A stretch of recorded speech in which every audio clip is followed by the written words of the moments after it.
Ever since European colonists began settling in the land that would later become the United States of America, many artifacts have been discovered which suggest that one of the ancient Native American mound builder civilizations, which the U.S. calls Hopewell, are descendants of Hebrew people who migrated to ancient North America during the 500s BC, which is approximately the earliest estimated dates of the Hopewell mound builders in Florida, Tennessee, and Iowa. Yet there have been many people in the United States who insist that every single one of these artifacts are fake. My personal opinion is because it opposes the idea that nobody sailed to America before Christopher Columbus. But there's at least one extremely large piece of evidence carved right into the landscape near Fayetteville, Ohio, that can't be denied as solid evidence of Hebrew people in ancient North America. And you can see it right on Google Earth. But before we get into that, just a brief introduction. The Hopewell mound builders built hundreds of thousands of structures out of various types of earth materials. These structures included burial mounds, animal effigy mounds, forts, temples, and advanced geometric structures with lunar and solar alignments. Many of these structures have been leveled down and destroyed as the United States expanded west and built itself right over them, but some still exist today. Early U.S. settlers would create detailed survey drawings of some of these structures. There are a few good books which were published by the Smithsonian in the mid-1800s that show detailed survey drawings from the Ohio and New York areas. They're called Ancient Monuments of the Mississippi Valley, Aboriginal Monuments of New York, and Antiquities of New York. But there was a one-of-a-kind mound builder structure that was unlike all the rest, at least as far as I know. In 1823, Major Isaac Roberdeau of the United States Army Corps of Engineers created this survey drawing of a massive earth structure just southwest of present-day Fayetteville, Ohio. Notice the Hebrew oil lamp. Notice the 9-candle menorah. And notice other ancient and sacred symbols such as the compass and the square. Another drawing of this structure is included in one of the Smithsonian books I mentioned earlier, Ancient Monuments of the Mississippi Valley. And still, there are some who insist that this survey drawing was fake and that the structure never even existed. Unfortunately, the United States Army Corps of Engineers completely destroyed this structure in the early 1900s and leveled it into flat ground. But why? Was it an intentional attempt to erase this odd Hebrew structure from American history? Or was it simply out of carelessness and lack of respect for ancient American antiquities? I don't know. But here's the good news. They missed a spot. And you can see it right on Google Earth. Here's a satellite image of the area where the structure was said to have been located. It's just southwest of Fayetteville, Ohio, where the 131 and the 50 intersect, and it's all just farmlands and trees. Do you see the spot they missed? There it is, right there. The Hebrew letter Shin, or Sin. And it's okay if you didn't see it. I didn't see it either until someone pointed it out to me a few months ago. Now some of you may be saying, wait, but that's not on the survey drawing. And you're right.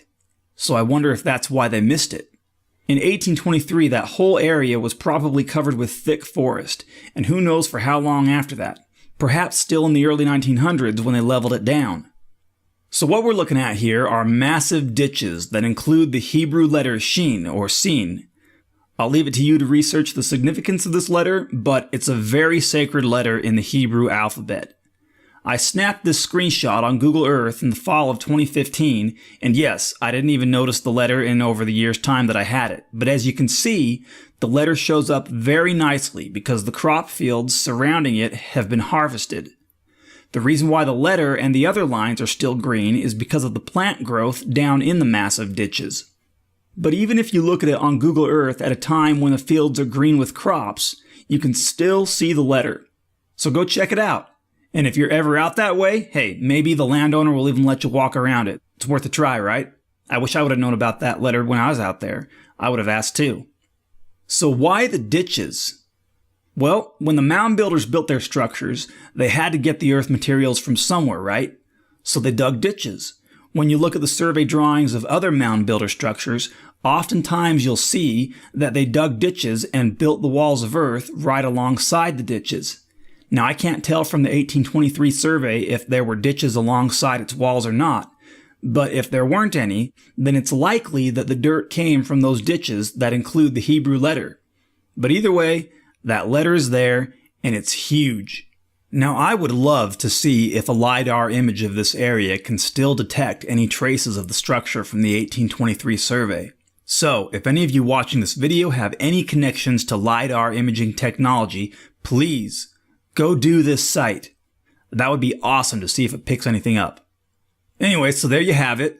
5 ancient sacred Hebrew symbols right there at a Hopewell Mound Builder site in Ohio, with one of the symbols still there, carved into the landscape, staring us all in the face and telling us, yes, Hebrew people were here in ancient North America.